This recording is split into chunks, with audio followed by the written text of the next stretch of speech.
Hello student, welcome back to my teacher 24/7। जब भी कोई स्टूडेंट न्यू क्लास से प्रमोट होता है तो उसके अंदर एक अलग ही जोश, एक अलग ही एक्साइटमेंट होती है किस बात को लेकर के कि नई नई बुक्स पढ़ने को मिलेगी, न्यू टीचर्स मिलेंगे, न्यू क्लासरूम मिलेगा, साथ साथ में नए फ्रेंड्स भी बनेंगे। तो इस बात की उनको खुशी होती है कि यार ये सब चीज़ें नई नई होने वाली उनके साथ में। लेकिन एक चीज़ की और खुशी होती है जिसके लिए बहुत ज़्यादा एक्साइटेड रहते हैं, और वो है समर वेकेशन। गलत तो नहीं कह रही हूँ, है ना? तो आपकी समर वेकेशन स्टार्ट हो गई है, तो अपनी मौज मस्ती करने का टाइम जो है वो आपका स्टार्ट हो गया है। ठीक है, हो सकता है कि आपकी जो समर वेकेशन है वो थोड़े दिन पहले स्टार्ट हो गई हो, किसी की ख़त्म होने पे आ रही है ना। तो आपकी समर वेकेशन कब से कब तक है तो मुझे कमेंट सेक्शन में लिखकर बताना। तो समर वेकेशन हर एक स्टूडेंट को अच्छी लगती है। क्यों? क्योंकि यहाँ पर उनको स्कूल जाने की टेंशन नहीं होती है ना। होमवर्क ठीक है दे दिया तो कम से कम डेली डेली ये तो नहीं करना पड़ेगा। ठीक है, कभी ज़्यादा कर लिया, कभी थोड़ा कर लिया, है ना। लेकिन आप जो है वो अपने स्टडी को भी आप कंटिन्यू करते हो, ठीक है, नो डाउट। तो ये हालांकि ये बहुत सारे स्टूडेंट को एक बर्डन लगता है कि यार हमारी छुट्टियां जो है मैम ने इतना सारा होमवर्क दे करके सारी छुट्टियों का मजा ही खराब कर दिया है ना, कुछ ऐसा ही सोचते हैं बच्चे। लेकिन ये कहीं ना कहीं आप इसके पॉजिटिव इफेक्ट को देखोगे कि इसकी पॉजिटिविटी क्या है कि आप अपनी स्टडी से अलग ना हो। क्योंकि कहीं ना कहीं जब आप अपनी स्टडी को करना बंद कर दोगे, बिल्कुल उससे हट जाओगे, है ना, परे हो जाओगे, तो कहीं ना कहीं वो चीज़ें आगे चलकर आपको प्रॉब्लम करेंगी, है ना। तो आपको अपनी समर वेकेशन के अंदर, ठीक है, किस तरीके से अपनी स्टडी को भी कंटिन्यू करना है और साथ साथ में मौज मस्ती भी करनी है। तो आज की इस वीडियो में मैं कुछ ऐसा ही बताने वाली हूं कि आपके एंजॉयमेंट के साथ साथ में आपको स्टडी भी कंटिन्यू करनी है। लेकिन कैसे, दोनों को कैसे मैनेज करना है, ये सारी चीजें डिस्कस करेंगे आज की इस वीडियो के अंदर।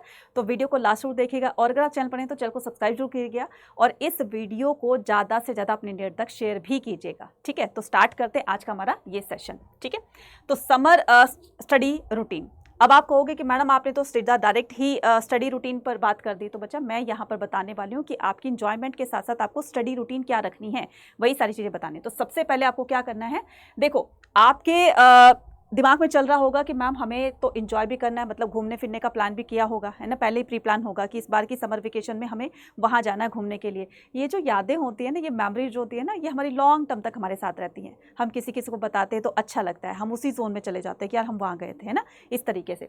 तो हमें एंजॉय भी करना है, ठीक है, और हमें साथ साथ में हमें क्या करनी है, स्टडी भी करनी है, फिर हमें नाइट वॉक भी करनी है ना। तो गर्मियों के दिन है, कई बार ऐसा होता है कि मौसम बहुत ठंडा ठंडा हो जाता है रात को, है ना, वॉक करने में ज़्यादा मजा आता है। नाइट वॉक भी करनी है, राइट, और साथ साथ में हमें स्किल्ड अप भी करनी है। बहुत सारी हॉबीज़ होती है अलग अलग स्टूडेंट की। आपकी किस तरह की हॉबी है, किसी की डांसिंग की होगी, सिंगिंग की होगी, किसी को म्यूजिकल इंस्ट्रूमेंट जो है वो प्ले करना सीखना होगा, है ना, बहुत तरह की हॉबीज़ होती हैं।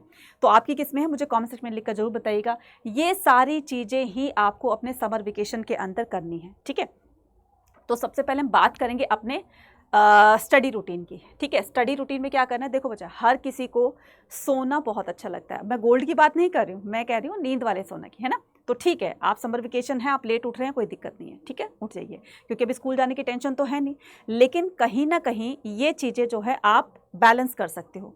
कैसे?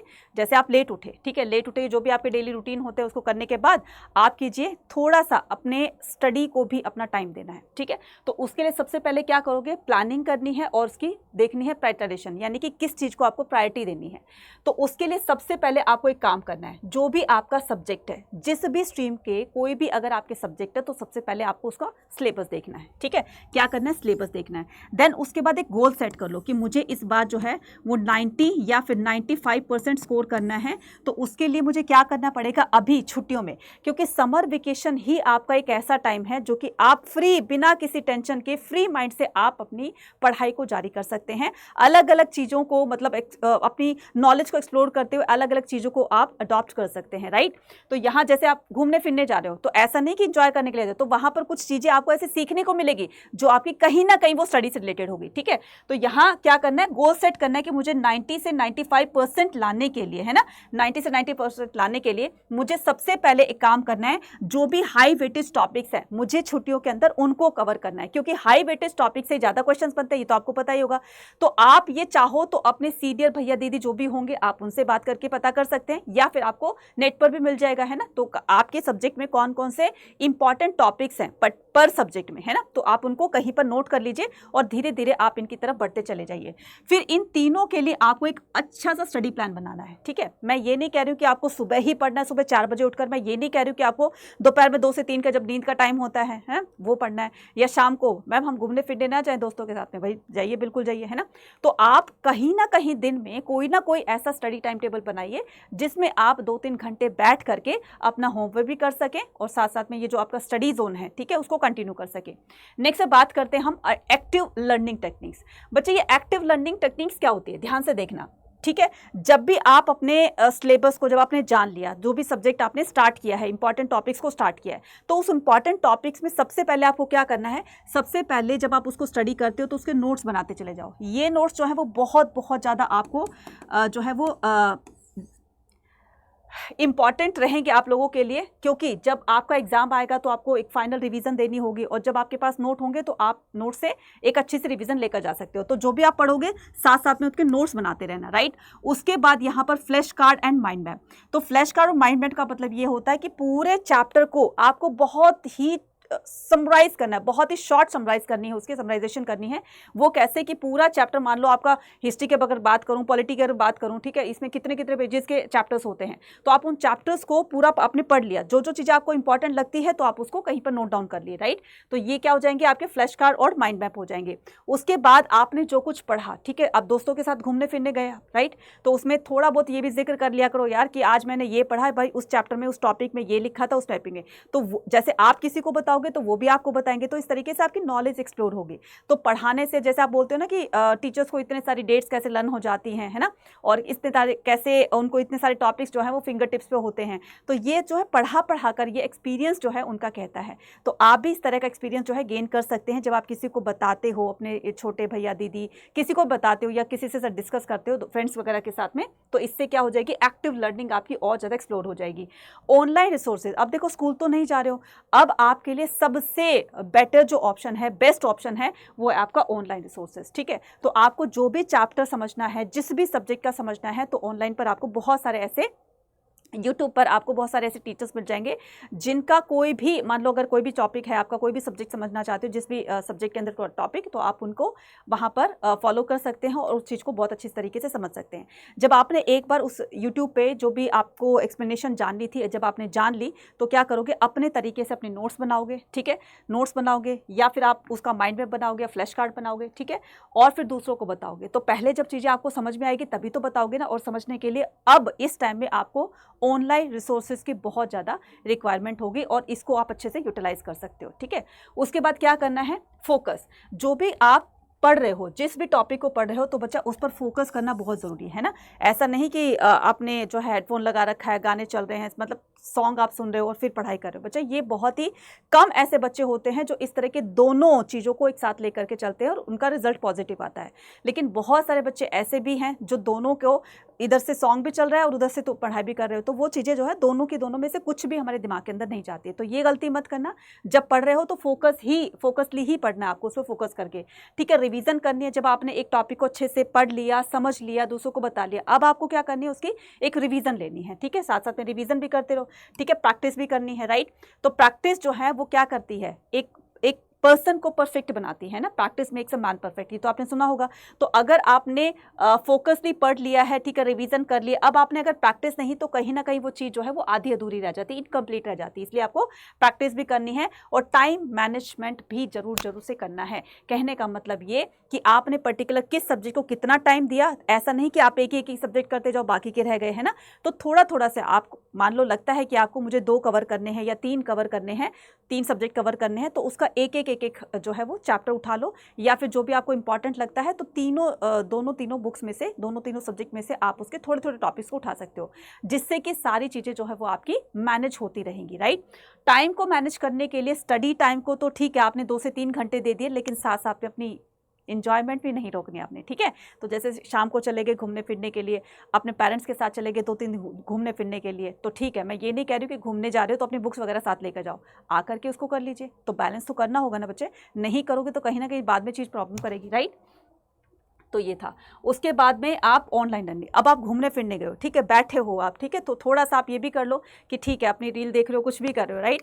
तो अगर वहाँ पर मन नहीं कर रहा है तो आकर के क्या करना है, आपको ऑनलाइन लर्निंग करनी है। ऑनलाइन लर्निंग का मतलब होता है कि कोई भी आप यूट्यूब से कोई चैप्टर समझ रहे हो, कोई टॉपिक समझ रहे हो, तो वहाँ भी समझ सकते हो जहाँ पर घूमने गए अगर टाइम है तो, ठीक है।